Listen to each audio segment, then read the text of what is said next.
¿Ahí me escuchas? Hola, te escucho, ¿me escuchan bien? Sí, Gaby. Bueno, es un placer verte. Hace mucho no Sí, sabía de ti, pero sí te escucho un montón, entonces se puede decir que te escucho, pero no.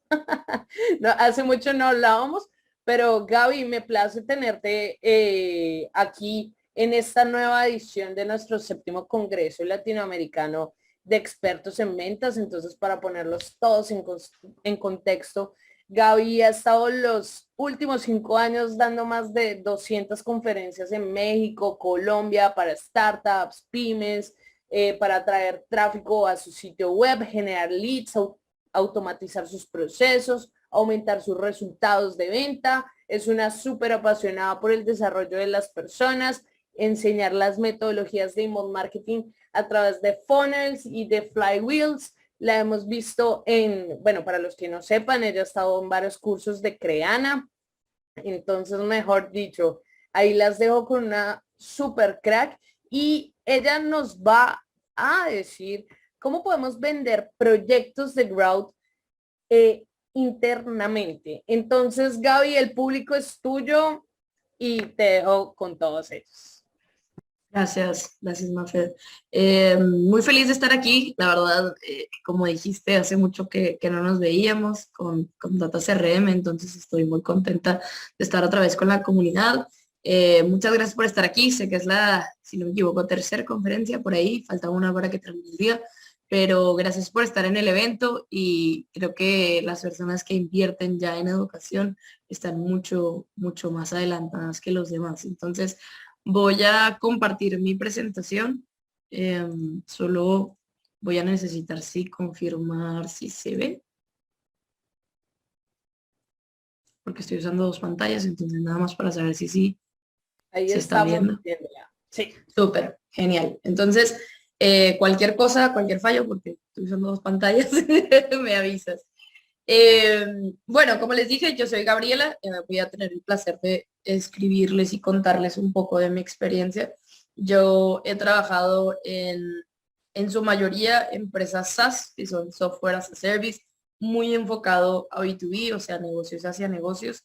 El año pasado salí después de 5 años de RD, estuve en una startup trabajando B2C y en septiembre del año pasado volví al mundo B2B, SaaS, pero ahora desde el lado de e-commerce, en otra empresa brasileña expandiéndose a México. Entonces, todo lo que les voy a contar es los últimos 6 años, cómo he conseguido que los proyectos los aprueben, que de alguna manera se hagan un test y de ahí tomar la decisión de si se sigue o se para. Entonces, sé que no puedo ver los comentarios, pero me gustaría como reflexionar al principio de quién de aquí ha tenido una muy buena idea, una idea que dicen como esta idea puede ayudarnos a impactar en los resultados, esta idea va muy de acuerdo a los objetivos, pero al final no la decimos, a veces por miedo a que nos vayan a decir que no, miedo a cómo saber venderla, miedo a, no sé, el CEO no entiende de marketing, es una razón bastante válida.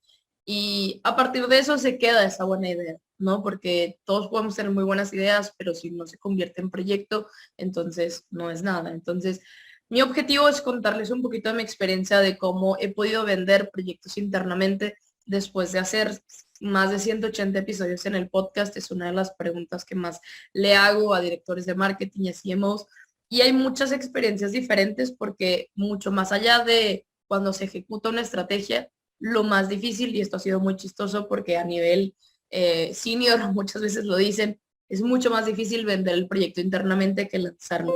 Entonces, para que comprendan también que desde empresas pequeñas hasta empresas grandes, esto es un desafío de todas las empresas. Y vamos a comenzar. Para mí hay que empezar de estas tres preguntas. Por ahí en mi introducción lo dije.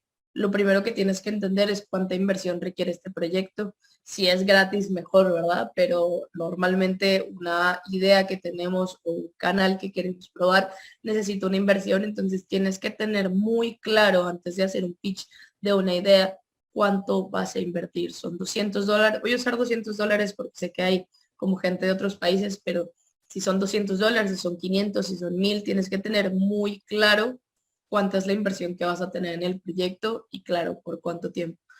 Lo segundo, para preguntarte si está alineado con los objetivos de la empresa. Para mí también está genial. Nosotros como, yo sé que por aquí debe haber gente de marketing, de ventas, directores, empresarios, emprendedores, pero salimos de un evento y decimos como que padrísimo, qué chévere, como dicen los colombianos, pero a veces nos brillan los ojos con las cosas que vemos, ¿no? Ya sea como una nueva tendencia, que si alguien está hablando de Web3, si alguien está hablando de NFT, si alguien está hablando de inteligencia artificial, de lo que quieras, o hasta de algo muy, muy, muy complejo y lo queremos nosotros traer a nuestra empresa, pero por más que esté de moda, por más que, como se dice en México, esté en el tren que te tengas que subir, eh, tienes que estar muy alineado de que tienes que priorizar y para eso al final son los objetivos.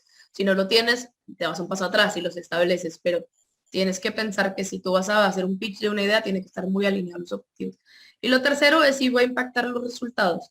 Creo que lo que he aprendido en estos 6 años en toda empresa que trabajo es que vas a hacer un pitch de un proyecto, tienes que saber cuál es el KPI que va a ayudar. En el caso que tengas KPIs, puedes tener otro tipo de métricas, pero al final tiene que tener un impacto. No puedo tener solamente un proyecto porque me gusta, porque vamos a ver qué pasa, porque vamos a ver si los followers, no, realmente tiene que impactar. Entonces, aquí quise traer como 5 consejos, la verdad, primero empecé con 10 y luego dije como 5, seamos como mucho más concretos y voy a tratar de hacer un ejemplo que todo el mundo lo entienda, porque si me voy por una industria, si me voy por un canal, a lo mejor y puede estar sesgado, pero voy a intentar que todos lo entendamos. Lo primero es la planeación y esto es algo muy importante. Cada vez que yo tengo una idea de un nuevo proyecto que quiero presentar al equipo, tengo que tener una planeación muy bien hecha y esto es el tiempo. Eh, Vamos a ser muy, muy, muy sinceros en este sentido. Las cosas no salen de un día para otro.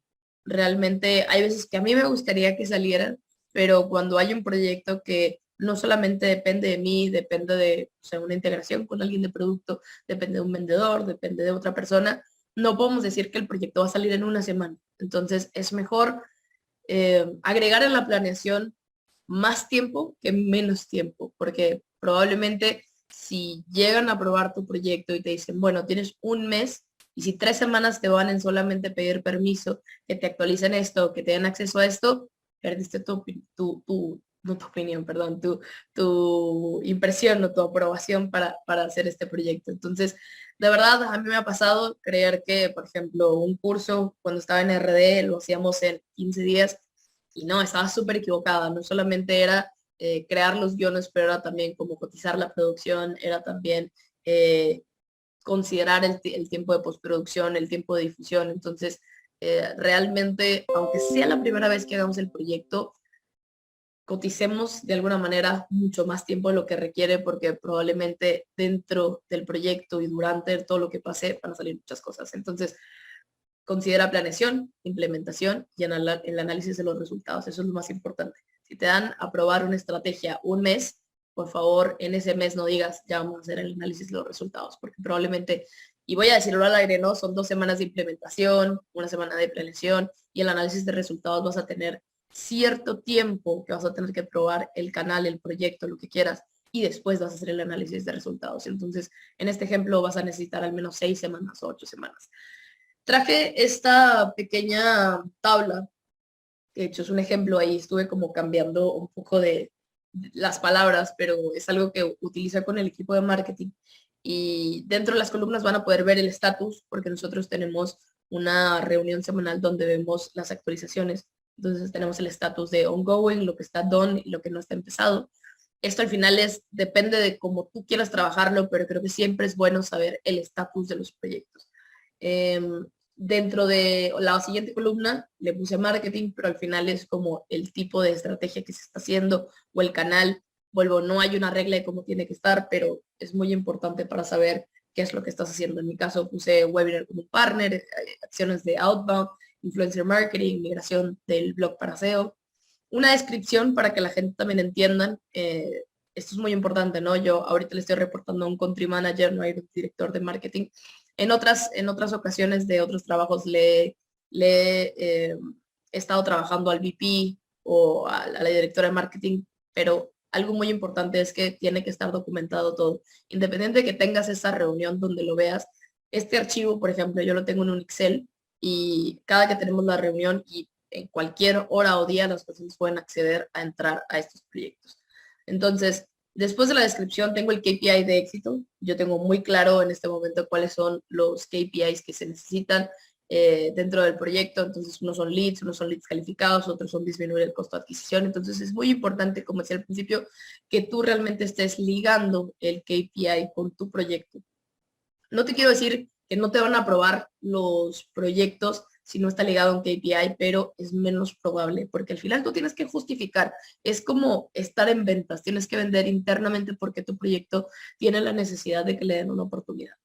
Y la última columna es la que le puse el mes, es normalmente un timeline, de hecho, al final es como parte de un Gantt esto, pero yo siempre pongo como en amarillo cuando no se termina, en verde cuando ya se terminó, en rojo si hay algún bloqueo, entonces vuelvo, es una recomendación, pero es muy importante que tú planees los KPIs así. Vuelvo, ya sea que eres un analista, eres un director, los directores también tienen que venderle y hacer pitch a los CEOs para que aprueben ideas, proyectos, budget, herramientas. Entonces agarren todo esto de ideas por si tienen una presentación o si tienen una idea ahí olvidada que quieren presentar. El segundo consejo es hacer un análisis muy riguroso. Entonces, aquí puse de inversión, de predicción de metas y de milestones. Entonces, cada vez que nosotros hacemos una prueba de canal o un proyecto, o hace 3 meses que dije, oiga, vamos a hacer esta prueba de canal, este caso hicimos una prueba con un influencer, todos sabemos lo que es influencer marketing. Entonces, lo que hicimos fue, aquí está la inversión, ejemplo, $500. De esos $500, lo que yo voy a hacer es contratar a este influencer, nosotros vamos a darle una landing page y lo que queremos de target es que lleguen al menos a 1900 visitas. Voy a estar documentando en otras columnas cuántas realmente llegó en cierto tiempo que se hizo la negociación. Lo separamos ya después de Facebook e Instagram porque esta persona tenía como estas diferentes redes y acciones y contratamos, como digamos, las dos redes sociales. Pusimos una meta de leads también, por más que, y esto yo sé que a lo mejor y va a ser polémica, ¿no? Pero el influencer nos aseguró esto, ¿no? Creo que pocos influencers realmente te pueden asegurar un número, pero para nosotros era importante sacar el costo de adquisición. Entonces, nosotros pusimos de meta 50 leads generados. De One, que es de venta, pusimos uno. Pusimos de los Reels, las iniciativas, 20,000 views de target. Lo mismo con posts, IGTV, engagement y el costo de adquisición, ¿no? Entonces, esto para nosotros era muy importante porque independiente de cuánto costó la inversión, que vuelvo, sé que es un número ficticio el de $500, nosotros al ponernos una meta interna nos iba a permitir hacer lo que le llamamos un post-mortem, o sea, un análisis después de la iniciativa, un análisis después de trabajar con ese influencer y vamos a ver cuáles fueron los resultados. Y a partir de eso vamos a decidir si volvemos a trabajar con él o si paramos de trabajar con él. Si el canal funciona, que aunque no podemos generalizar porque al final el trabajar como un influencer no tiene nada que ver con todos los demás, pero es una prueba. Entonces, esto para mí es algo muy importante. Cuando tú llegas a proponer un proyecto, sea de marketing, sea de growth, independiente del proyecto, tienes que pensar en la inversión. No llegues con una idea porque cuando te pregunten mucho más dentro de la profundidad de tu proyecto, no vas a tener estos números. Entonces, te recomiendo que cuando llegues a hacer un proyecto, pienses, como yo dije, tu planeación, pienses tu inversión. Tercero, el business plan. Cuando yo estaba en RD nos pedían un business plan, perdón, para cada desarrollo de proyecto. ¿Qué quiere decir esto? Que tenemos que hacer un documento, no tan formal, no tan 30 páginas, no, realmente solamente era un documento que se llamaba business plan, ponías tu objetivo, que era de qué se trata el proyecto. Aquí puse un ejemplo que creo que todos podemos entender. Puse como ejemplo, queremos probar el canal de influencer marketing con un quiz que hicimos sobre si estás en una relación tóxica. Este fue un proyecto de consultoría que hice el año pasado. Entonces hicimos un quiz y queríamos probarlo con influencers, que las personas hicieran una mención sobre la empresa y además el call to action fuera al link del quiz para generar leads. Entonces, en mi business plan tengo mi de qué se trata el proyecto. Tengo mi hipótesis, que esto también es muy importante, sobre todo en los proyectos de growth. cuando a veces hablamos de los proyectos de growth, creemos que va a haber un crecimiento de, ¿cómo le llaman ahora? El hyper growth de 40%. Y no, realmente cuando hablamos de growth es mucho de hacer test, es mucho de hacer experimentos y es mucho de tener una hipótesis y de si la hipótesis la cumpliste o la hipótesis no llegó a los requerimientos que tú querías. Y está bien, porque al final todo es aprendizaje. Entonces, como hipótesis del proyecto, tenemos el canal de influencer marketing, puede tener un costo de adquisición de leads un 10% más económico que en el canal de Google Ads. Es una hipótesis al final. Creo que dentro de todos los que trabajamos en empresas, sabemos que existen muchos costos dentro de Google Ads y esto es una manera de probar que puedo tener otro canal más económico. Vuelvo, no es ningún hecho, es simplemente como por azares del ejemplo. ¿Qué más es importante considerar para el business plan? ¿A quién le vas a presentar el proyecto? ¿Por qué? Porque es muy diferente la comunicación que vas a utilizar si eres un director de marketing, a quién le vas a presentar, si le vas a presentar al CEO, si le vas a presentar al director de ventas, si le vas a presentar a un coordinador o hasta el equipo de producto. Lo primero que tienes que entender es saber cuáles son los objetivos de ellos. A mí ya me ha pasado y es muy importante. Obviamente tu líder directo depende de la relación que tengas con ella y con la confianza. Y puede ser que la persona ya tenga como una construcción de confianza contigo que te apruebe el proyecto. Pero si necesita el presupuesto, probablemente esa persona que es tu líder de proyecto tenga que venderle a alguien desde arriba. Entonces, ahí depende de esa persona cómo lo vende con el CEO. O mismo voy a cambiar el rol, pero si tú eres un director de marketing y una persona llega a venderte un proyecto, tienes que saber qué preguntas hacer para saber si este proyecto va a funcionar. Y claro, y si tú vas a venderlo a alguien más, cómo lo vas a vender, si está de acuerdo o no a lo que vas a hacer. Entonces eso siempre cambia. Hay muchas personas y vuelvo, a veces depende de la edad, depende del seniority, depende de muchas cosas cómo lo vendes. Puede ser que un inversionista le vendas este proyecto y en el ejemplo del inversionista sabemos que no le interesan los detalles técnicos o complejos que a veces es marketing, a veces solo les interesa cuánto revenue va a venir. Hace unas semanas grabé un episodio con Office Depot, no sé si lo tengan en cuenta, pero eh, es una tienda de papelería y tiene muchos otros productos. El episodio sale en una semana y una de las cosas que decía era, cuando tú hablas con un CEO o cuando hablas con un director, muchas veces tienes que hablar en términos de revenue, en términos de ingresos, mientras que un director de marketing a lo mejor sí le puedes hablar en técnicos, en conceptos mucho más de marketing, de canales y estrategia, pero cuando tienes que hablar con un CEO, sabes qué tipo de lenguaje. Entonces, esto es muy importante considerar, no le vas a vender de la misma manera a un director de marketing, a un CEO, a un director de ventas. Tienes que entender qué lo motiva, porque si al final no entiende o te dice que no, muchas veces hay un detrás, hay un contexto de por qué. Y documentar todo lo que necesites en un archivo. Por ejemplo, dentro de este business plan, después de poner cuál era el plan, que en el siguiente slide voy a explicar, también ponía cuáles eran las herramientas que necesitaba para esta estrategia. Si necesitaba ayuda, ahí puse IC, quiere decir contribuidor individual. Si necesito ayuda de otras personas, como cuáles son las personas, en qué tiempos y cuánto tiempo pueden involucrar en el proyecto, porque eso también es importante. Si dependes de alguien más y la persona no tiene tiempo, tu proyecto no va a funcionar. Y también integraciones, en el caso que, no sé, vayas a hacer una prueba con Facebook Ads, con una herramienta, con, no sé, RD o CRM, con algo con Zapier, y no lo sabes hacer tú, tienes que considerar el tiempo que las otras personas lo van a tener. Ya sea que ellos se tarden una semana, un mes, si están dentro de sus prioridades, esto es muy importante para saber, para que al final tu proyecto sea aprobado y no solo eso, tu proyecto tenga éxito. ¿Qué otro consejo les puedo dar? El famoso proyecto piloto. Esto para mí, en todo tipo de proyectos que tú vendas, sea de growth, sea de marketing, siempre vende un proyecto piloto primero. Porque si tú llegas y dices, yo voy a hacer una prueba por 6 meses, que va a tener, no sé, una inversión de $1,000 por mes. A lo mejor y te puede ir bien si tú tienes tus fundamentos y tus argumentos de por qué puede funcionar. Pero si no funciona, es aprendizaje sí, pero al final tienes que saber que no todas las cosas que vas a hacer van a funcionar. Entonces, como toda regla de growth, empieza pequeño, empieza por una cantidad y empieza con con un lapso de tiempo temporal. Entonces, ¿cuáles son las ventajas del proyecto piloto? Que es a corto plazo. Normalmente yo puedo decirles un mes.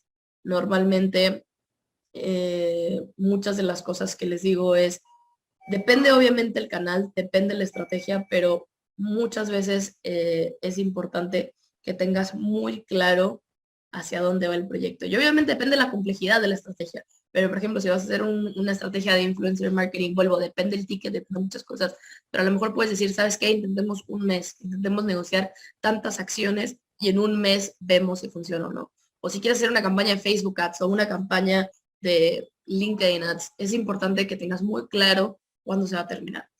El concepto de la prueba, creo que también cuando tienes ese discurso del proyecto piloto, la manera más fácil de decirlo es, vamos a probar, esto no lo hacemos, esto hace mucho que, no sé, puede ser que no se ha probado en el mercado, nadie de nuestros competidores, creo que puedes tener como mil y un argumentos, pero cuando tú vienes con ese argumento de es una prueba y vamos a ver qué funciona, puede funcionar, no lo hemos hecho, es otro canal, nos puede ayudar, es mucho más convincente. Y tener esta mentalidad bueno, es entrar en otro tema, pero eh, hay un libro que habla de la mentalidad fija y la mentalidad de crecimiento o la growth mindset. Y siempre tener en cuenta que lo que no funciona o que no superó nuestras expectativas que teníamos es un aprendizaje. Entonces no es que lo hagamos mal, no quiere decir que al final no eres un buen profesional de marketing. La mayoría de las personas siempre están haciendo un test.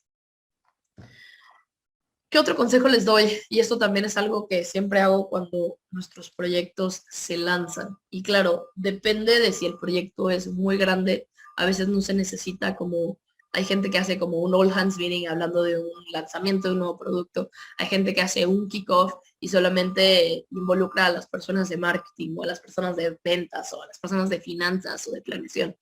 Depende normalmente, pero sí te recomiendo que si ya te aprobaron tu proyecto y ya dices, ¿sabes qué? Vamos a empezar el 1 de junio, hagas una reunión de kickoff. ¿Por qué?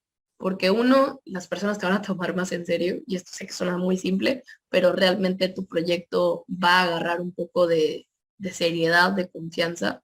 Eh, Involucrar a las personas, esto no va a ser de, te mandé un correo o te mandé un Slack. Creo que formalizar las cosas con una reunión, por más que tenemos a veces juntitis por la pandemia, esto es importante, sea una reunión de media hora, de 45 minutos, haz una presentación y di, ese es el kickoff del proyecto. Vamos a lanzar este CRM o vamos a hacer esto y necesito esto y esto de las personas. Entonces, muy importante que por más que tú seas el champion, que a veces se les llama de los proyectos, es importante que las otras personas que realmente se van a involucrar o necesitan su ayuda, les des el contexto. Porque cuando no les damos el contexto, y esto para mí es regla de oro de aprendizaje de vida, las personas asumen y las personas asumen cosas que de acuerdo a lo que ellos tienen de experiencia, de acuerdo a su contexto, eso les va a funcionar. Y eso a veces no tiene mucho que ver con lo que estás haciendo. Entonces, de verdad, díganles el contexto. A veces pueden usar como el por qué estamos haciendo esto, cómo queremos llegar y cuáles son los problemas que queremos resolver. Usando como estas tres tácticas, sé que no las puse en la presentación, pero son importantes para que la gente entienda el contexto. Hay muchos problemas de comunicación. Vamos a llamarle comunicación corporativa, comunicación entre equipos, y es porque no les damos el contexto. Presenta la línea del tiempo también.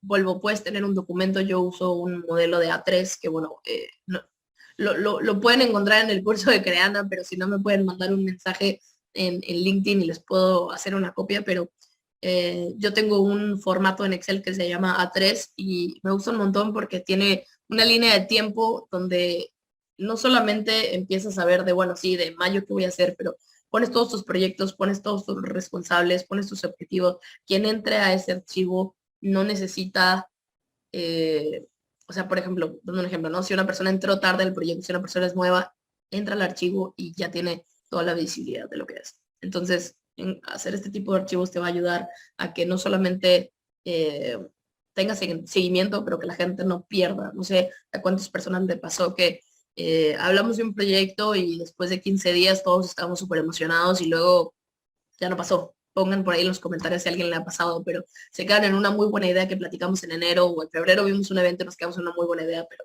pues ya no se hizo. Y bueno, lo último que había dicho, que se espera a los invitados, ¿no? Si realmente voy a necesitar esto en tu sprint, esto en junio, esto en agosto, es muy importante decirle a las personas. ¿Qué más? Espero que les esté gustando el contenido. Otro consejo, ya durante el proyecto, porque digamos que cuando tú vendes un proyecto internamente, lleva tu etapa de planeación, lleva tu etapa de escribir el desarrollo del proyecto, hacer esta parte de venta que vuelvo pues tardarte 15 días, un mes, 2 meses, no sé, que depende de qué tan burocrática es la empresa donde trabajas, pero una vez que se apruebe, no quiere decir que todo ya está listo, no quiere decir que ya la hiciste. Tienes que pensar en la duración del proyecto y qué es lo que va a pasar. Entonces, como decía, lleva el control del proyecto. Como decía, hay un archivo que yo uso que se llama la 3, pero también las herramientas de productividad. Yo soy muy fan de Trello y Asana. No son las únicas que hay. De hecho, tengo un curso de como 50 herramientas de marketing digital. Por ahí salen un montón. Eh, pero es muy importante que si no trabajas con sprints, al final es una manera de trabajar, pero en mi experiencia tenemos todos los miércoles un sprint, abrimos el Trello y decimos qué son las cosas que se hicieron, qué son las cosas que tengo en bloqueo, qué son las cosas que necesito destrabar, como se dice en Brasil, y qué cosas voy a hacer. Entonces, nosotros al final tenemos una visibilidad, el líder de proyecto también lo tiene, y tú si vas a gestionar un proyecto, tú puedes ir poniendo las demandas para el equipo. Tú puedes decir, mira, necesito esto para la siguiente semana. Puedes entender también la carga de trabajo que tienen los demás. Pues lo sé que a veces es por área, a veces es como por equipos que se tiene, pero crea un tablero, crea un Trello o lo que quieras para que realmente puedas tener como ese proyecto controlado, porque si no, va a ser como un desastre. Eh, Llevar el control de lo que llevan las personas, no solamente en las reuniones de seguimiento, porque sé que es muy pesado, pero al final las herramientas perdón, las reuniones de seguimiento no son para que pasen 7 días y que la gente diga, oye, ¿y qué hiciste? Tienes que llevar como un seguimiento interno tú con las personas, con tu herramienta de productividad, porque si no, la reunión va a tener el objetivo de actualizarte. Entonces, si por ejemplo alguien no aprobó algo o alguien no hizo algo, se va a esperar hasta la reunión y eso termina siendo mucho más burocrático el proceso. Entonces, se acostumbra a que la reunión sea mucho más para resolver problemas dentro de ese momento, que no se esperen a la reunión a resolver problemas y lo demás se puede ver en cierto canal, se puede ver en cierta conversación. Entonces, para eso al final tiene un líder de proyecto. Y bueno, las reuniones de seguimiento hay muchas personas que lo hacen mensual, lo hacen cada 15 días, pero depende de ti. Creo que si tú eres el champion del proyecto o así, si a ti te ponen como líder de proyecto, tienes que entender que tienes que controlarlo porque si no, con muchos proyectos, sé que suena muy dramático, pero se va a morir el proyecto. Y, y en eso cierras los ojos y los abres y ya estás en septiembre, ya tienes que pensar en Black Friday, ya tienes que pensar en Navidad y esa estrategia que pensaste desde enero nunca salió. Entonces esto es muy, muy importante. Quiero cerrar con esto y es, muchas veces puede ser que no llegues a la meta, o sea, que no se cumpla la hipótesis que tú tienes, que tú tengas una idea de cómo iba a funcionar el proyecto y puede que no funcione, pero es aprendizaje sobre un canal. Esto es algo que siempre digo porque siempre vienen directores de marketing o en consultoría de cómo consigo esa viralidad o cómo consigo ese crecimiento de 40% que las startups que están yendo a YC están consiguiendo o las empresas de Estados Unidos. Y uno es que lo que te funciona a ti no le funciona a los demás, lo que le funciona a los demás no te funciona a ti. Entonces no podemos asumir que todo va a funcionar. Tienes que tener como un periodo de aprendizaje. Lo otro es que nadie tiene la fórmula mágica. Esto lo he aprendido muchas veces y es que a veces algo puede funcionarle a una persona, pero eso no quiere decir que a ti también. Entonces te recomiendo que no copies así como específicamente lo que hace la gente. Realmente entiende si es para ti y doy el ejemplo como más de ahora, pero todo el mundo pregunta si necesito hacer TikTok, si tengo que estar en TikTok. Y yo siempre digo, bueno, si tu audiencia está ahí, si crees que tienes el tiempo, el recurso, las personas para hacerlo, pues sí, tiene sentido, pero no estés solamente porque es nueva, porque a lo mejor y Facebook, que mucha gente ya dice que la gente no está en Facebook, la abandonas. Y Facebook sigue generando bastantes resultados, sigue teniendo muchos usuarios, de hecho es la red social con todavía mayor cantidad. Entonces, creo que tenemos que considerar lo que somos capaces, lo que tenemos el recurso. Si yo ya estoy en dos, tres redes sociales, y aparte tengo YouTube, y aparte estoy haciendo newsletter, y aparte estoy haciendo ebooks, y aparte estoy haciendo influencer marketing, bueno, entonces tengo que pensar cuántos proyectos alcanzo, ¿no? Eh, lo que dije desde el principio y lo pongo otra vez, necesitas tiempo para evaluar los resultados. Eso es muy importante. No puedo hacer una campaña en Facebook Ads y después de 2 días decir, ¿saben qué? No funciona o mi costo es muy alto. Creo que Mafe va a saber mucho también, pero necesita un tiempo de aprendizaje las campañas, necesita un tiempo si existe alguna modificación para aprender sobre lo que estás haciendo, aprender sobre los comportamientos. Entonces, no seamos, sé que es dura la palabra, pero no seamos desesperados en un momento donde todo lo queremos instantáneo, todo queremos que funcione y si no funciona lo abandonamos y nunca lo volvemos a hacer. Entonces, juguemos a esto de la paciencia, que al final tenemos empresas o tenemos trabajos que hay que pensar un poco a largo plazo. Hace unas semanas alguien me decía que sí era importante priorizar las acciones de SEO. Y por un lado, hay una parte que me decía, no hay que priorizar lo que genera resultados a corto plazo. Pero si yo voy, Gaby, por la vida en sus trabajos, generando solo decisiones a corto plazo, ¿qué va a pasar a largo plazo? En algún momento va a llegar esos 6 meses o esos 12 meses, esos 18 meses. Entonces, si yo no pienso en lo que me va a ayudar a largo plazo, voy a tenerla mucho más difícil. En algún momento mis canales se van a saturar, mis canales van a necesitar de más inversión y no puedo depender de solo un proyecto. Entonces, en ese argumento yo decía, yo sé que SEO no puede traerte los resultados a 2 semanas, pero créanme que las personas que vamos a hacer en 12 meses más lo van a agradecer porque tengo que pensar si mi estrategia va a ser 40% a corto plazo, 60% a largo plazo, porque al final eso es marketing. No puedo estar todos los días pensando cómo voy a generar 900,000 leads hoy en este momento a $1. Entonces, pensemos un poquito más en largo plazo y eso también va mucho con los proyectos internamente. Tienes que pensar como si esto funciona, lo puedo hacer los siguientes 6 meses, los siguientes 12 meses. Y lo último, probar, probar y probar. Creo que eso va mucho con lo que he aprendido en marketing.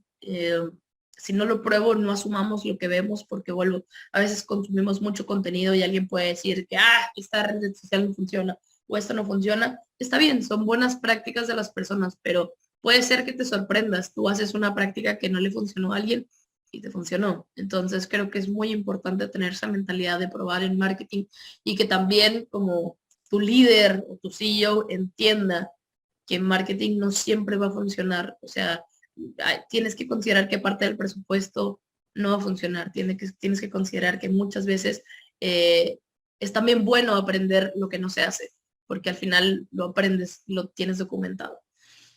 Y bueno, creo que me dijeron que 30 minutos de contenido y 15 minutos de preguntas, entonces espero que les haya sido útil este contenido. Si quieren saber más de lo que tengo, perdón, tengo un podcast que se llama Marketing Hack Show, que lo pueden encontrar en Spotify y cualquier plataforma de podcast.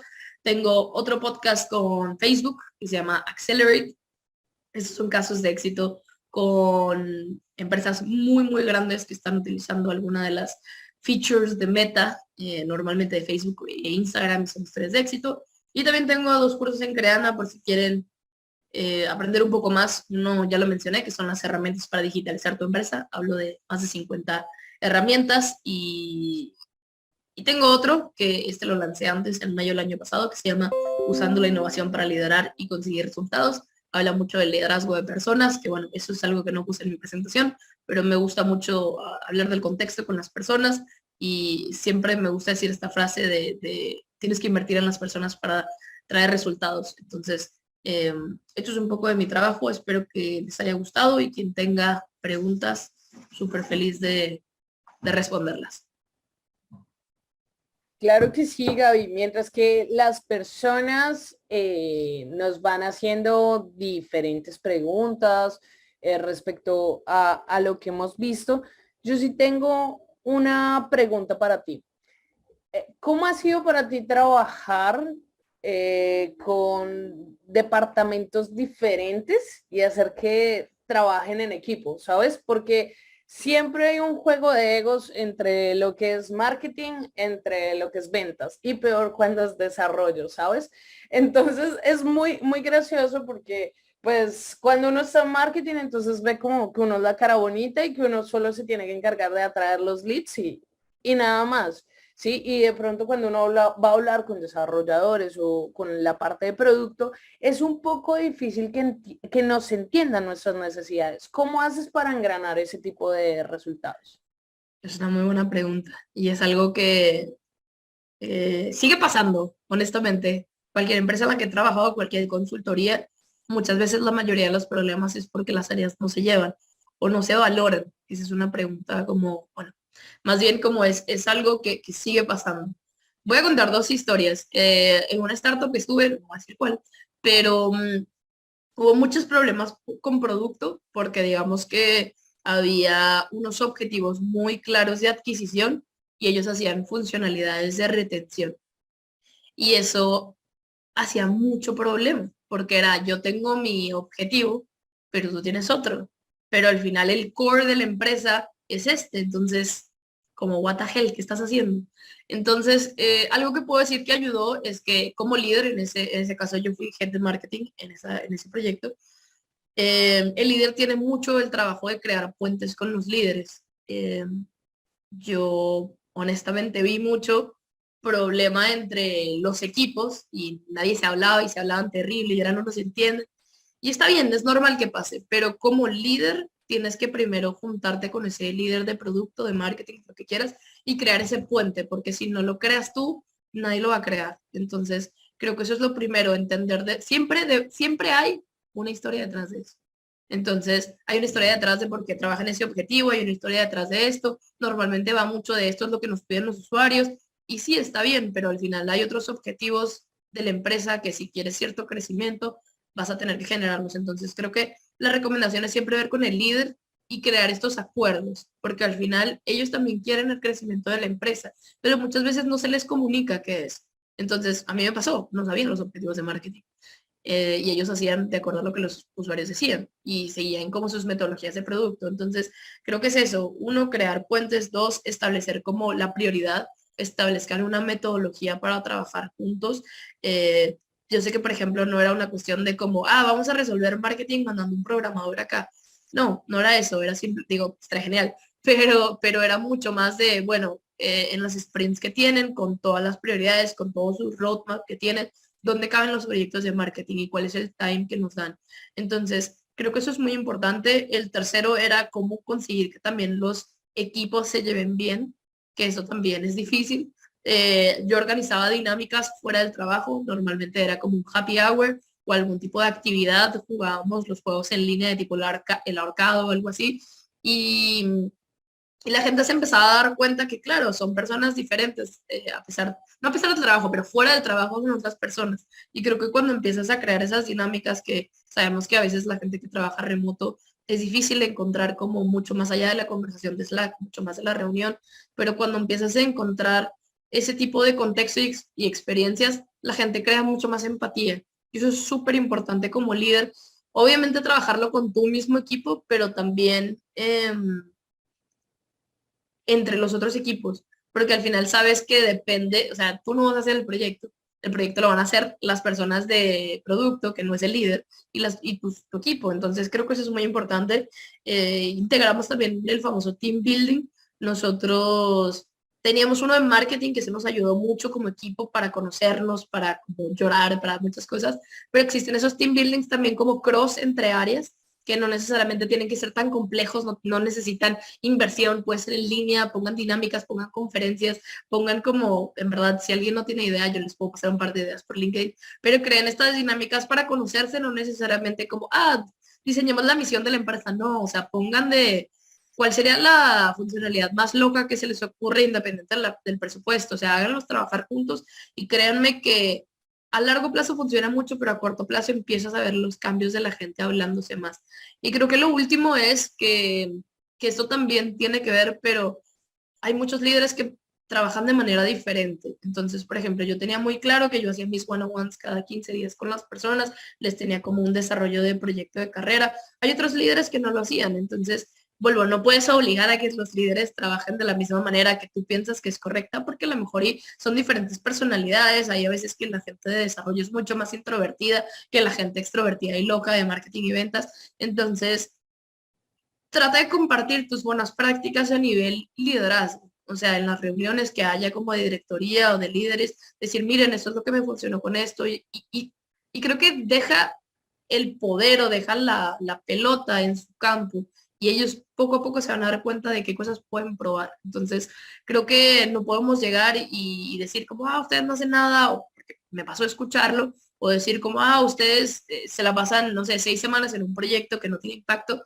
No, tampoco llegues a amenazar y tampoco llegues con el ego de marketing es quien genera esto, ni ventas es quien genera, porque en realidad no generamos nada teniendo esas actitudes y créanme, o sea, terminas contaminando mucho más la relación que ayudándola y eso al final te termina impactando. Si tú no llevas una buena relación con las áreas, perdón, pero no vas a poder hacer nada, porque hay veces que, no sé, el sitio web no depende de ti, a mí me pasaba en proyectos, o de repente necesitas la ayuda de un programador para hacer algún HTML, y siendo muy honestos, en marketing no trabajamos solos, tenemos que trabajar de la mano, entonces creo que esos son los consejos que podría decir que me han ayudado a llevar una buena relación, como decimos, mi frase con el equipo era creemos puentes, puentes con todos, o sea, si no los tenemos, difícilmente vamos a sacar cosas. Sí, ¿quién iba a pensar que íbamos a poder correlacionar como un poco como lo que dice la gente, como un coaching respecto a la vida para generar relaciones? Y creo que eso es lo bonito, o sea, todos estamos creando puentes, todos estamos creando relaciones. Y ahora me hice una pregunta que me parece súper importante ligándola a esto y es, hemos venido a una pospandemia, ¿no? Ha sido duro enfrentarse al trabajo remoto. ¿Cómo hacer para trabajar y crear esos puentes aún en trabajo remoto? ¿Y cuál sería uno de los consejos que les darías a las pymes para temas de pospandemia? Es una pregunta muy buena. No tengo toda la respuesta que yo sigo trabajando remoto. Entonces, yo también eh, me enfrento a esto todas las semanas. Mi equipo está en Brasil, mi equipo está en México y ahora voy a entrar como a otro proyecto que está en Nueva York. Entonces, uno es primero entender si hay como diferencias de horario. Creo que yo tengo 6 años trabajando con brasileños y sé que de repente hay 3 horas de diferencia, de repente cuatro, de repente dos. Con los argentinos tenían mensajes a las 6 de la mañana. Entonces, primero entender que hay una empatía detrás, ¿no? No a la hora que me escribas es la hora que que te voy a contestar, ¿no? Yo siempre doy el disclaimer de como, oye, este mensaje no es para que me lo respondas ahora, es simplemente porque tengo el tiempo, o sea, siempre trato de dar un contexto porque a veces la gente puede, vuelvo, algo que dije en la presentación, la gente asume mucho cuando no sabe. Entonces pueden pensar que eres como la mayor workaholic y puede ser que simplemente tuviste una idea y le pusiste a alguien, oye, estaría bueno hacer esto. Entonces, creo que uno es trabajar mucho la empatía, que creo que es algo que digo mucho, pero creo que la empatía nos va a lograr salvar de muchas cosas. Entender que hay una persona detrás, ¿no? Yo creo que todos los trabajos que tuve a partir de RD los empecé remotos.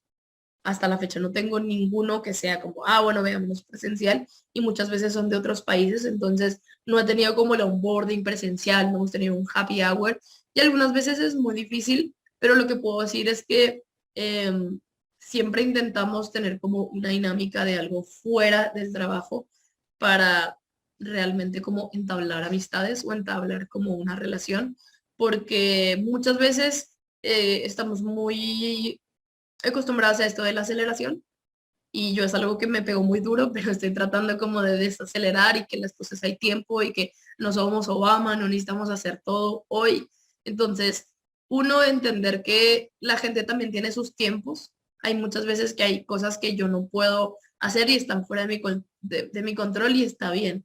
Entonces, creo que uno es también trabajar esas dinámicas que puede ser que las personas a veces se tarden tantos días en contestar y digo, vuelvo, una vez me pasó una vez y resulta que la persona tenía un problema de salud y yo no sabía. Entonces, creo que conociendo un poco a la gente o tratando de comunicar mejor, porque muchas cosas se leen como nos sentimos, entonces se pueden malinterpretar muchas cosas.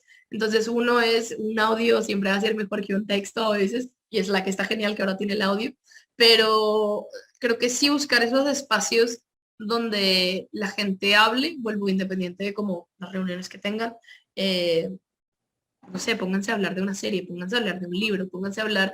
Es más, yo hacía una dinámica y esto les puedo recomendar con todos mis equipos. Antes de tener nuestra semanal, tenemos una pregunta. Entonces yo inicié las primeras semanas desde ¿Qué harías si te ganas la lotería? Que es lo primero que compraras, hasta alguien de si tuvieras que comer una comida por el resto de tu vida, que comerías?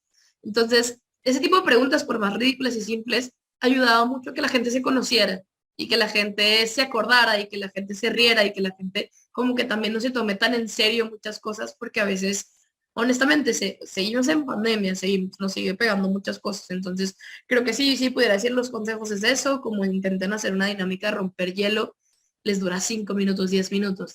O sea, fácilmente una reunión cabe en 50 minutos. Entonces, creo que ese es uno. Dos, buscar dinámicas para el trabajo. Tres, si pueden combinar un meetup presencial, está genial. Vuelvo con todas los cuidados que exista, pero pues sí está padre que la gente se conecte. A mí me encantaría conocer al equipo, pero yo estoy en Monterrey y la gente está afuera. Entonces, creo que si tienen la oportunidad de hacer como una mezcla, de conocerse y en línea está bien. Yo no estoy como tan a favor de los híbridos. Yo llevo desde 2017 trabajando remoto, entonces no tengo ningún problema y yo funciono mucho así, pero creo que a cada quien, al final depende del área, depende de muchas cosas. Yo siempre digo, yo siento que si yo trabajo con gente voy a platicar la mitad del tiempo, entonces como prefiero tener 5 horas productivas sola, pero creo que es al final un consejo muy importante también es entender las expectativas de las personas. Creo que si tú entras a un nuevo trabajo o si tú estás como líder de primera vez en una empresa o simplemente entra una persona, preguntarle las expectativas, como qué es lo que quiere, qué es lo que tiene, qué es lo que es importante, qué es lo que busca. Hay un video muy bueno de Mind Valley que habla de eso, que después lo puedo enviar, pero que habla de qué es lo que la gente espera y cómo quiere contribuir. Creo que cuando la gente entiende muy bien, sé que suena muy trillado, pero el propósito o por qué está ahí, la gente va a trabajar mejor. Entonces, sé que al final la motivación no es responsabilidad de la empresa, cada quien se motiva, pero como líder muchas veces tienes que estar como dependiendo y jugar un poquito al terapeuta del equipo. Entonces, entender muy bien cómo están las personas de manera personal y profesional. Yo siempre mezclaba un one-on-one profesional de desarrollo de carrera y uno personal donde habláramos solo de su vida, cómo estás, la familia, y eso generaba mucha confianza. Entonces, creo que intentar implementar este tipo de prácticas definitivamente va a ayudar que en este trabajo remoto nos llevemos más amistosamente, si se podría decir así. Gaby, de hecho, me acabaron de hacer una pregunta en interno y es que, bueno, para todos, yo estoy en la misma situación de Gaby, yo no piso una oficina hace más de 3 años ya, y si la pisaba era por gusto, literalmente, porque me gustaba ir como al coworking, porque a mí sí me hace falta como conectarme desde diferentes lugares, como estar viajando y aún así poder trabajar desde donde quiera. Pero hay una pregunta que me hacen internamente, Gaby, y es cómo no caer en la reunionitis aguda, ¿sí? Porque hay cosas, hay un meme que me gustó mucho que dice como, bueno, tuvimos una reunión de 5 horas que pudo haber sido perfectamente un email un poco más largo. ¿Cómo no caer en esto? Oye, es una muy buena pregunta. Em, es que es diferente y sé que puede adaptar, o sea, puede adaptarse, puede aplicar, pues no puede aplicar, pero yo creo que uno es que uno tienes que entender cuáles reuniones tú necesitas sí o sí estar realmente. Yo tengo reunión de weekly con mi equipo de marketing, que es Sprint, una weekly con el country manager y una weekly con todo el equipo y un one-on-one. Esas son mis 4 reuniones que pasan a la semana. Si a mí me llegan a invitar a otras, yo siempre pregunto, ¿es realmente necesario que yo participe? Y cuando alguien me dice como sí o no, o sea, o si alguien te llega a pedir tus argumentos, yo siempre digo, es que siento que puedo hacer un mejor uso de mi tiempo porque estoy haciendo esto. Siempre ese es el mejor argumento para salirte de una reunión. Porque al final, ¿no? Es tiempo productivo. O sea, hay veces que le digo a la gente, cuando te la pasas en reuniones, cuando vas a hacer algo, ¿verdad? Y a veces la gente no tiene tiempo y es algo muy grave de decir. Y sé que muchas personas pueden decir, Gaby, pero a mí no me toca estar en ese privilegio de decir que si participo o no. Pero creo que puedes tener una reunión con tu líder seria y decir, ¿sabes qué? Estuve haciendo una documentación y estuve 14 horas en reuniones esta semana. ¿Sabes cuántas horas tuve productivas operativas? 6 y las otras estuve haciendo tantas cosas, yo no puedo llegar a mis KPIs, no puedo llegar a mis objetivos. Necesito que no participe en esta reunión. Y es una conversación al final madura. sea, es una conversación donde reuniones siempre van a haber y creo que tampoco está el que te pongas en, oigan, tengo un feedback para toda la empresa, dejemos de hacer reuniones. No, creo que es más fácil tú deslindarte de algunas reuniones que no necesitas estar o que al final gente me pueden actualizar vía tal o vía, es más, hay herramientas increíbles. Hay una que se llama Around, que no es como tan famosa, pero es el nuevo Zoom y que te tiene como notas y esas notas se mandan a todos los invitados al final. Y es genial porque al final de todo lo que se hablaron, a mí me ha pasado que no he podido poner reuniones, no pido que las cancelen, pero al final veo las notas y si tengo dudas, pregunto. Entonces, creo que es importante que pensemos en la autonomía, ¿no? Porque al final cualquier persona puede salir en cualquier momento. Entonces, creo que para la persona que lo preguntó es, uno, si tú eres esa persona que se encuentra encasillada, encuentra los argumentos para deslindarte si no necesitas estar ahí. Hay unas reuniones que, por ejemplo, yo lidero, entonces no las puedo cancelar, es muy obvio. Pero hay otras que me llegan a decir como, ah, bueno, si quieres participar del roadmap de producto, pues sí, es opcional, pero no necesito estar ahí. Entonces, creo que, no sé si después la puedes ver a tus tiempos o creo que al final como líder tienes que entender en dónde está la gente invirtiendo su tiempo y creo que entender hasta qué punto tiene sentido que estén involucrados en todo. A lo mejor tú puedes ir como líder y los actualizas en el sprint. No necesitas que estén 7 personas ahí. Entonces, creo que pensar estratégicamente del uso del tiempo y más cuando tienes muchas cosas que hacer, porque a mí me ha pasado, llegan mis diseñadores de no hice nada el viernes, me la pasé en reuniones. Ah, bueno, entonces disminuyamos tu participación. Entonces creo que simplemente tener esa conversación seria, sé que es difícil porque a veces, y esto es muy, sé que es feo decirlo, pero a veces la gente piensa que tenemos o que estamos trabajando por comentar en los grupos o por estar en las reuniones, pero tenemos que entender también que la gente necesita su tiempo para trabajar, sea marketing, sea ventas, sé que ventas es un poco más fácil por el forecast y lo que quieras, pero tenemos que aprender a confiar en los equipos y si no existe esa confianza, ¿qué les puedo decir? Entonces creo que trabajen en eso y siempre encuentren esos argumentos. Creo que hoy en día está bien no ir a tantas reuniones, está bien no participar de todo, mientras tú tengas los argumentos de necesito ser más productiva, necesito hacer esto, me lleva tanto tiempo hacer esto, creo que tu líder también tiene que entender. Por ejemplo, mi líder entiende muy bien cuánto me tardo en escribir un libro, cuánto me tardo en hacer un video de YouTube. Y con eso también entendemos cómo negociar el trabajo. Entonces, él entiende perfectamente cuando yo no puedo participar de una reunión de 3 horas. Entonces, creo que al final la gente quiere que se hagan las cosas. Entonces, y quien no quiera, duda de por qué estás ahí. Pero ese sería mi consejo. Bueno, Gaby, ya la última pregunta, esta sí es mía, y es, tienes 173 episodios mal contados, ¿no? Que conté antes de la charla, Ajá. pero si tuvieras que elegir solo 5 para poder, o sea, ya ahí sí es como una pregunta para romper el hielo. Si pudieras elegir Muy solo bueno. 5, ¿qué recomendarías a todas las personas que están en este congreso? ¿Cuáles serían? Solo 5. Los Pero más pro. enfocados a qué, o lo que Te sea. dejo abierta la posibilidad. Puedes elegir entre marketing, puedes elegir entre productividad, ventas, solo 5.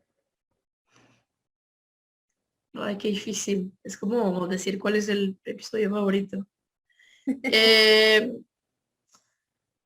yo creo que voy a hacerlos por números. Creo que el top 5 uno, el 180 que ese es un episodio que saqué en abril, es con la directora de Subway México.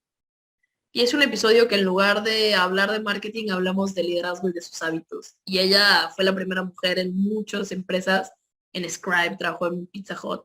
Este es el 180 y este episodio es muy bueno. O sea, creo que a todo el mundo debería escuchar este episodio. Eh, híjole, hay uno que es con el director de Cuevana. Déjenme buscar cuál es el número. El 90, salió en el 2020. Yo creo que todo latino sabe qué es Cuevana y qué fue. Ahí veíamos las series antes de Netflix. Este episodio literal se llama ¿Qué pasó con Cuevana? Y es la historia de emprendimiento del chavo que hizo Cuevana y se volvió uno de los sitios web más visitados en todo el mundo y habla de cómo la cerró y qué hace ahora. Entonces, hay muchos aprendizajes muy buenos porque él básicamente pudo ser Netflix y es como muy humilde su trayectoria, se podría decir. El tercero les diría el de Neil Patel también, es el 110. Ese episodio es muy bueno, el señor gurú de marketing es muy bueno. Eh, Hay uno que se llama ¿Por qué mis campañas no funcionan? Ese también es muy bueno, es por ahí del 83. Eh, y yo creo que el último, ay, es que qué difícil. Pero yo creo que te podría decir el de On Top. On Top es una empresa que, no sé si la conozcan, es el episodio 176. Es una empresa que está creciendo muy, muy rápido. Yo ya fui usuaria, no, nadie me está pagando por decirlos. Pero empezamos una sección que se llama Startup y Growth. Y esa historia, él es muy honesto sobre qué les está funcionando en los canales y qué no. Entonces, todos los episodios son muy buenos, pero ese en general, él te cuenta cómo está desarrollando una comunidad, está desarrollando producto y está desarrollando internamente un área en la empresa y creo que Sebastián es bastante bueno para explicar. Entonces, híjole, yo creo que es la pregunta más difícil que me han hecho en conferencias, pero yo creo que esos 5 podcasts podría decir que son no mis favoritos, pero los que recomiendo para escuchar y se den como una muy buena idea de emprendimiento, de marketing y growth. Y ya, yo creo que son esos. Ay, qué difícil. Creo que sí, son esos. Súper, Gaby. La verdad, me gusta poner incómodos a los speakers. De hecho, suelo poner incómodo a la gente porque hago de las preguntas random Está siempre. bueno. Ah, sí, pero realmente te agradezco, Gaby, por acompañarnos nuevamente en una nueva edición del Congreso Latinoamericano de Expertos en Ventas. Me gustaría ya darte un momentico para despedir, para que te despidas, les recuerdes a todos dónde pueden encontrar tu podcast, dónde te pueden encontrar y pues para que podamos seguir con la Súper. otra charla. Pues muchas gracias a todos por estar aquí. Espero que les haya gustado la conferencia. Gracias a Mafe, gracias a todos los organizadores. Quien me quiera saludar o quiera saber un poquito más de mí, Gabriel Escamilla en LinkedIn, en Instagram. Eh, si quieren conocer más del trabajo que hago, en Creana tengo 2 cursos. Si alguien quiere un descuento, me pueden escribir por LinkedIn también. Podcast Marketing Hack Show, o si ponen Gabriel Escamilla, salgo ahí también. Y Accelerate. Entonces creo que esos 4 proyectos son los que tengo más activos y los que comparto un poquito de las cosas que aprendo. Entonces, eh, espero verlos de nuevo. Gracias, Mafe. Mucha suerte con las otras conferencias y espero verlos de nuevo. Que pasen buen día. Gracias, Gaby, que pases un increíble día. Bueno, y entonces seguimos acá en nuestro 7º Congreso Latinoamericano de Expertos en Ventas. Ya vamos a tener la última charla y tenemos a una persona súper especial que nos está acompañando. Él se llama Mateo Folador, es CEO de Talentu, fundador y CEO de Talentu, que es la comunidad para las personas sin acceso a oportunidades financieras en Latinoamérica. Ha fundado otras 6 empresas, es pionero en inteligencia artificial en Colombia, tiene más de 17 años de experiencias, es ganador del premio al desarrollo de habilidades y oportunidades de empleo del Instituto Tecnológico de Massachusetts. Y no sé, Mateo, te dejo el micrófono a ti para que puedas seguir con este público tan encantador. Y no sé si se me habrá olvidado algo. ¿Cómo estás? Hola, Mafe, ¿cómo estás? No, no, antes demasiadas cosas. Muchas gracias. Bueno, Mateo, el público es tuyo, entonces te dejo con ellos. Bueno, perfecto. Entonces, bueno, primero que todo, muchas gracias por la invitación nuevamente a Expertos en Ventas. Hoy vamos a hablar acerca de cómo conseguir talento para ventas. Y aquí hay una de las cosas, y es que una de las áreas, si nos ponemos a ver una de las áreas que más impacto puede tener dentro de la organización, es todo lo que está relacionado con ventas. Pero muchas veces hablamos mucho de las tácticas de ventas o de la estrategia o de los procesos, pero una de las partes claves es todo lo que tiene que ver con ese talento. Entonces, bueno, como Mafe me presentó, mi nombre es Mateo, soy el founder de Talento, para simplemente darles pues el porqué, digamos, como de lo que nosotros estamos, de lo que yo he hecho Yo tengo mucha experiencia en todo lo que tiene que ver con roles de ventas. He trabajado en B2B más o menos alrededor de unos 8 años, desde estructurando, desde la estrategia, desde los procesos. Y una de las cosas que hacemos nosotros en Talento también es, digamos, todo lo que tiene que ver con ayuda a conseguir ese personal estratégico y sobre todo, pues, digamos, en ventas que cuando nos ponemos a ver más o menos el 60% de las vacantes que hay en el mercado son comerciales.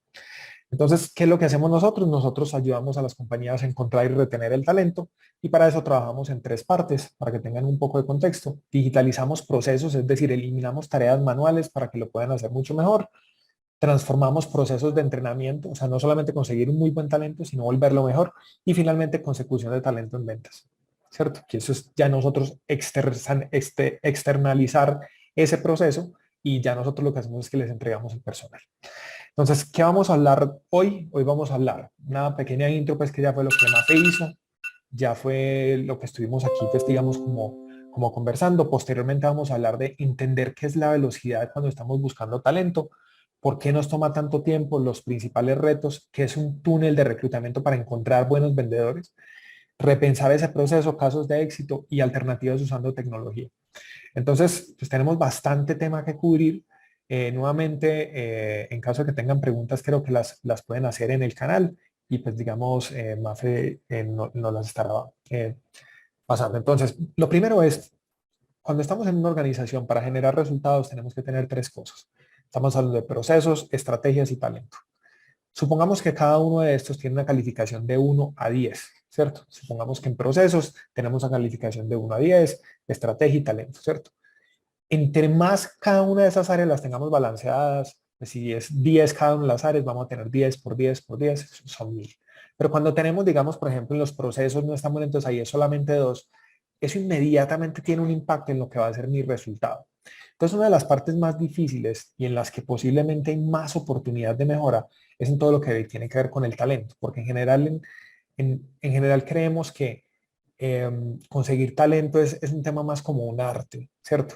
Pero existen unas metodologías que nos ayudan a identificar, ¿cierto? Y en la medida que tengamos esas metodologías que nos ayudan a identificar cuál es ese mejor talento, esto nos va a poder ayudar a tener mejores personas que al final vamos a generar mejores resultados. Pero esta fórmula que tenemos acá, que se las acabo de presentar, sirve para cualquier cosa, ¿cierto? También, digamos, cuando estamos creando las operaciones de venta, ¿qué es lo que tenemos? Procesos por estrategia, por talento, ¿cierto? Entonces, una de las cosas claves es que si no tenemos claro y no estamos midiendo, no lo vamos a poder mejorar. Y esta persona que era William Thompson tenía esta frase donde, venga, básicamente es lo que no se mide, no se puede mejorar. Y si no se mejora, finalmente termina degradándose. ¿Por qué razón? Porque no sabemos si estamos mejorando o empeorando.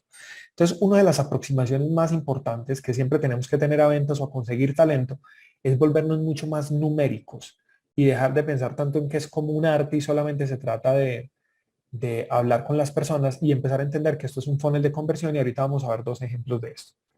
Entonces, lo primero que es muy importante es entender cuál es el viaje del empleado, ¿cierto?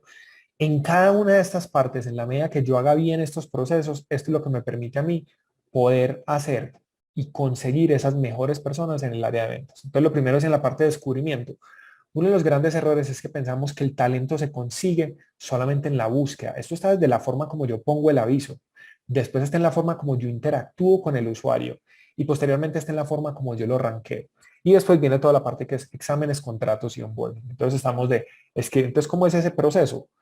Escribir el aviso, revisión de la hoja de vida, preentrevista o filtrado, entrevista, test, exámenes y contrato. Y esa velocidad, y por qué es importante entender la velocidad, y ahorita lo van a ver, es los tiempos en que recorremos esos diferentes procesos, ¿cierto? Desde que empezamos y ahí en requerimiento hasta que avanzamos. Entonces, entendamos un poco más acerca de qué se trata esta velocidad. No todos los perfiles y todos los cargos son iguales. Cada uno tiene particularidades y en la medida que cada uno tiene particularidades, cada uno tiene cosas específicas en las cuales nos vamos a tener que enfocar. En algunos casos nos vamos a tener que enfocar en conseguir muchos más candidatos y en otros casos nos vamos a tener que enfocar en la calidad. En el caso de las ventas, es claro que nos enfocamos mucho en la calidad. En la medida en que hagamos un buen assessment de si esta persona tiene un potencial de ventas bueno, vamos a poder traer mejores personas dentro de la organización que van a generar mejores resultados. Entonces veamos cómo es esa velocidad actualmente. Normalmente las pymes se están demorando de 10 a 25 días. Las empresas grandes muchas veces lo hacen de 8 a 25. Los call centers o temporales normalmente lo hacen de 5 a 10, en 5 a 10 días. Pero ¿por qué es importante esto?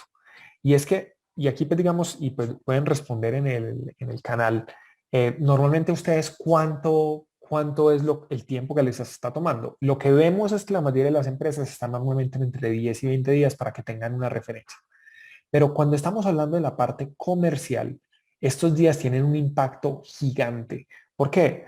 Porque en la medida que yo tengo un vendedor que no está durante 10 días, son 10 días que yo no estoy haciendo ventas, ¿cierto? Entonces, cada cargo tiene tipologías diferentes. Entonces, en el cargo operativo, que básicamente, ¿qué estamos buscando? Vendedores más operativos vamos a buscar, es decir, ventas más transaccionales. ¿Qué tipo de qué vendedores vamos a estar hablando acá?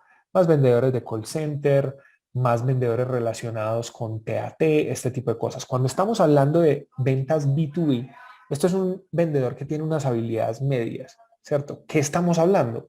Tiene que tener habilidades de comunicación, capacidades de aprendizaje, competencias, pero también vamos a buscar disminuir la rotación. ¿Por qué razón? La rotación termina afectando directamente en cuál es esa capacidad que tenemos de tener a las personas y qué es lo que nos va a afectar eso, la curva de aprendizaje y nos va a afectar, va a tener un impacto directo en el bottom line que es en las ventas como tal, ¿cierto? Entonces veamos por qué es importante tener en cuenta este tema de la velocidad. Entonces muchas veces cuando estamos en las compañías decimos, venga, no, es que tenemos un proceso que normalmente nos está tomando 15 días hábiles llenar, ¿cierto? La pregunta es cómo lo aceleramos. Y entonces muchas veces lo que dicen, no, es que nos va a costar demasiado el proceso, pero muchas veces el impacto en la organización, este que le estoy dando es un impacto real. Esto es una compañía que tenía 23 vacantes todos los meses. Y en esas 23 vacantes tenían en promedio cada vendedor vendía alrededor de 20 millones de pesos, ¿cierto? 20 millones de pesos colombianos, eso es alrededor de 5 millones de 5.000 dólares. Y normalmente les tomaba 15 días en llenar esa vacante. Estas eran las ventas perdidas que tenían. Multiplicado por 23 personas, esto eran más de 3.900 millones de pesos, esto era casi $1.000.000 anuales perdido por no tener estos vendedores, ¿cierto? Entonces, una de las cosas que si disminuimos el 50% de esto, íbamos a obtener 1.800 millones, que es decir, más o menos alrededor de $500.000 adicionales en ventas. Entonces, en este proceso, cuando entendemos la velocidad, esto nos permite poder generar estos resultados, generar y saber dónde, en qué parte del funnel tenemos que actuar para generar mejores resultados. Entonces, ¿cuáles son esos principales retos para la velocidad? Estamos hablando de conseguir candidatos, tener procesos manuales y búsqueda de mayor calidad y la baja contactabilidad. Cuando estamos hablando de la búsqueda de mayor calidad es donde tenemos que evaluar muy bien si ese vendedor es la persona adecuada para nuestra compañía, ¿cierto? Si tiene los valores, si tiene las competencias, si tiene las habilidades y si tiene los conocimientos. Y ahorita más adelante vamos a ver cuáles son esas cosas específicas que yo tengo que buscar cuando estoy hablando de vendedores B2B, que sé que es mucha de la audiencia con la que estamos, que está el día de hoy con nosotros. Entonces, aquí, y esto es para que se lo pregunten, ¿cierto? Y es, ¿cuál es el mayor reto que tienen ustedes en el reclutamiento y la selección de esos vendedores, ¿cierto? Porque en la medida que identifiquen cuál es ese mayor reto, van a poder solucionarlo. Entonces, veamos cuál es ese sueño. Y al final lo que quisiéramos es, tenemos una vacante, quiero para mañana tener un vendedor vendiendo y que además de eso empiece a ser productivo. Entonces, normalmente, ¿cuáles son las herramientas que tenemos? Bolsas de empleo, personas o reclutadores, psicólogos, el director comercial y posteriormente los procesos de calidad. En los procesos de calidad lo que estamos determinando es las habilidades de la persona.